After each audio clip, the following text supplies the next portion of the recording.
आइए मित्रों, हमारे YouTube चैनल स्वाध्याय में आपका हार्दिक स्वागत, अभिनंदन। आज हम आपके लिए लेकर आए हैं भगवती से प्रार्थना इस शीर्षक से एक प्रेरणादायक ज्ञानवर्धक ज्ञान चर्चा। अगर आपने हमारे चैनल को लाइक और सब्सक्राइब नहीं किया है तो आपसे निवेदन है, कृपया चैनल को लाइक और सब्सक्राइब अवश्य करें। भगवती से प्रार्थना। हे श्री सरस्वती भगवती, हे जगत जननी, पापों घननी, हे संताप हारिणी, जगद आनंद कारिणी। देवी भागवत में मैंने ऐसा सुना है कि आप कोटि सूर्य के समान प्रकाश वाली, कोटि चंद्र समान शीतल और कोटि कामदेव समान लावण्यवती हैं। आपका आदि अंत तथा मध्य नहीं है। ब्रह्मा रूप से आप जगत की उत्पत्ति करती हैं, विष्णु रूप होकर विश्व का पालन करती हैं और रुद्र रूप धारण करके सब ब्रह्मांडों का संहार करने वाली हैं। आपका कोई नाम नहीं है, फिर भी आपके भक्तों ने आपके अनेक नामों की कल्पना की है। आपका कोई रूप नहीं है, फिर भी अपने भक्तों पर अनुग्रह और अभक्तों पर निग्रह रूप अनुग्रह करने के लिए आप अनेक रूप धारण करती हैं। आप तीनों कालों में एक रस रहती हैं, इसलिए आपके भक्त आपको सत कहते हैं। चराचर जगत को आप सत्ता देने वाली हैं, इसलिए आपका नाम सत है। आपके सिवा सारा विश्व वंध्यापुत्र के समान असत है, इसलिए आप भी सत हैं। चराचर जगत आप में भासता है, इसलिए आप चित्त कहलाती हैं। आप सबको जानती हैं, आपको कोई नहीं जानता, इसलिए भी आपको चित्त कहते हैं। संसार भर में जितना ज्ञान है वह सब ज्ञान आपके अंतर्भूत है, इसलिए भी आप चित्त कहलाती हैं। आपके सिवा नाम रूप जगत जड़ है, इसलिए भी आपका नाम चित्त है। आप सुख की अखंड परिपूर्ण सागर हैं, इसलिए वेद वेदता आपको आनंद कहते हैं। संपूर्ण जगत आपकी प्रियता को लेकर ही सुख रूप भासता है, इसलिए भी आपको आनंद कहते हैं। आपके सिवा सब जगत दुख रूप है, इसलिए भी तत्वज्ञ पुरुष आपको आनंद कहते हैं। बृहत रूप होने से आप ब्रह्म कहलाती हैं। आपका आदि मध्य और अंत नहीं है। देश काल वस्तु इन तीनों परिच्छेदों से आप रहित हैं, इसलिए आपको वेदवाणी अनंत कहती है। आप सबका शिव कल्याण करने वाली है, इसलिए आपका नाम शिवा है। आप सर्व में रमण करने वाली हैं, अथवा योगी आप में रमण करते हैं, इसलिए आपकी रमा संज्ञा है। आप स्वर व्यंजन से रहित अमात्र स्वरूप हैं, इसलिए योगी जन आपको उमा कहते हैं। गायन करने से आप भक्तों की रक्षा करती है, इसलिए गायत्री कहलाती हैं। सब जगत की उत्पत्ति करने से आपका नाम सावित्री है। सर्व स्वर ताल राग रागिनी आप में से निकल ली है, इसलिए आप सरस्वती कहलाती हैं। आपका भजन करने से परम कीर्ति की प्राप्ति होती है, इसलिए आपको कीर्ति कहते हैं। आपकी शोभा से सब शोभायमान होते हैं, अथवा सब ऐश्वर्य आपके अधीन है, इसलिए आपका नाम श्री है। परा, पश्यंती, मध्यमा और वेखरी चार प्रकार की वाणी की अधिष्ठात्री होने से आपको वाक कहते हैं। आपके स्मरण से भक्तों का कल्याण होता है, अथवा सर्व स्मृति आप में ही रहती है, इसलिए आपको शास्त्र में स्मृति कहा है। जो कुछ सुना जाता है आपकी सामर्थ्य से ही धारण किया जाता है, इसलिए आपका नाम मेधा है। सबको धारण करने वाली होने से आप धृति कहलाती हैं। प्रलय काल में भी आप में शोक नहीं होता, इसलिए तत्वदर्शी आपको क्षमा कहते हैं।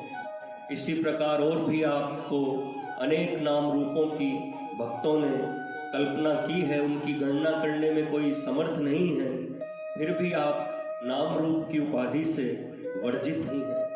हे जगदम्बे, ब्राह्मणों को क्षमादि गुण आपके अनुग्रह से प्राप्त होते हैं। क्षत्रिय आपके बल से शौर्य आदि गुण प्राप्त करता है, वैश्य को आप ही श्रीमान बनाती हैं और शूद्र को आप ही शोक से रहित करती हैं।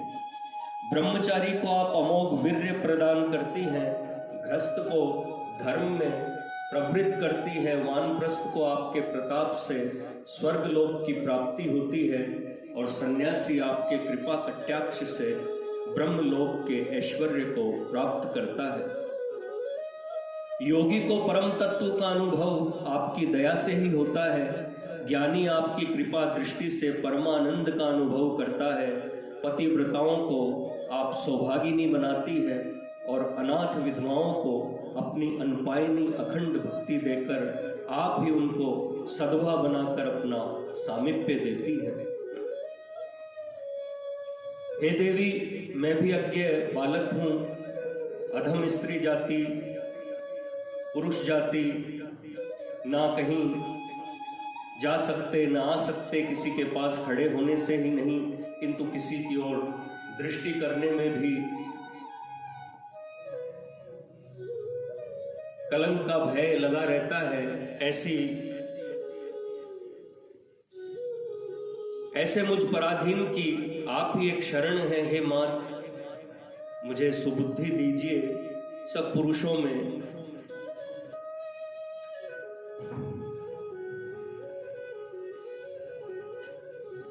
सब स्त्रियों में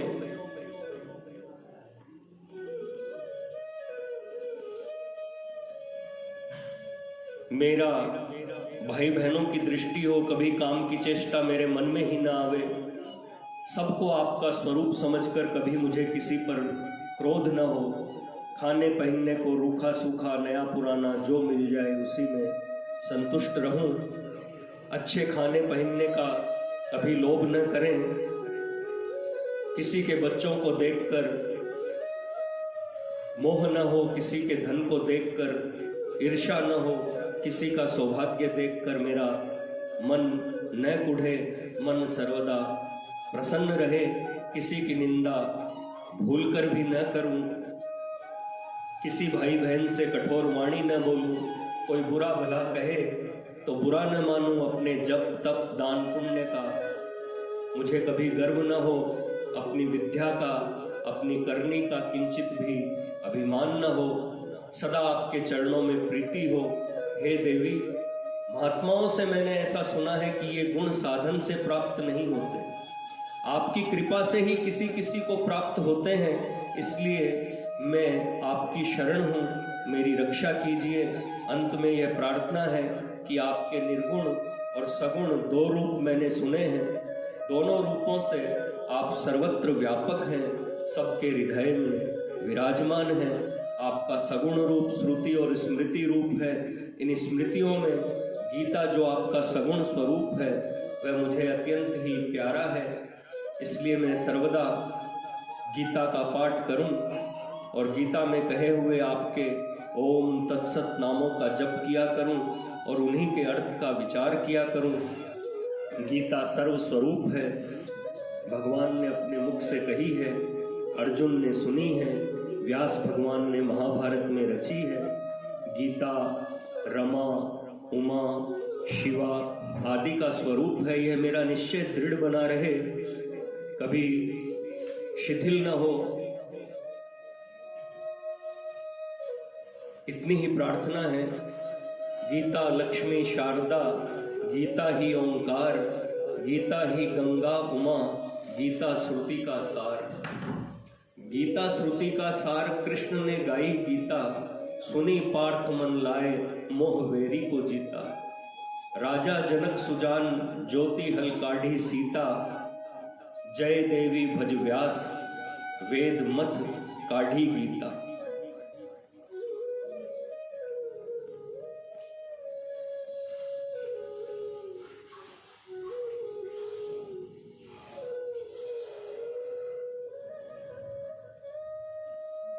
पढ़े सुने भाई बहन,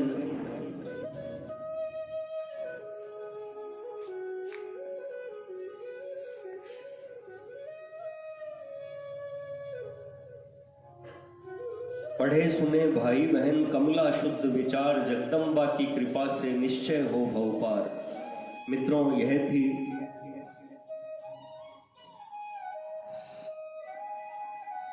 भगवती से प्रार्थना इस शीर्षक पर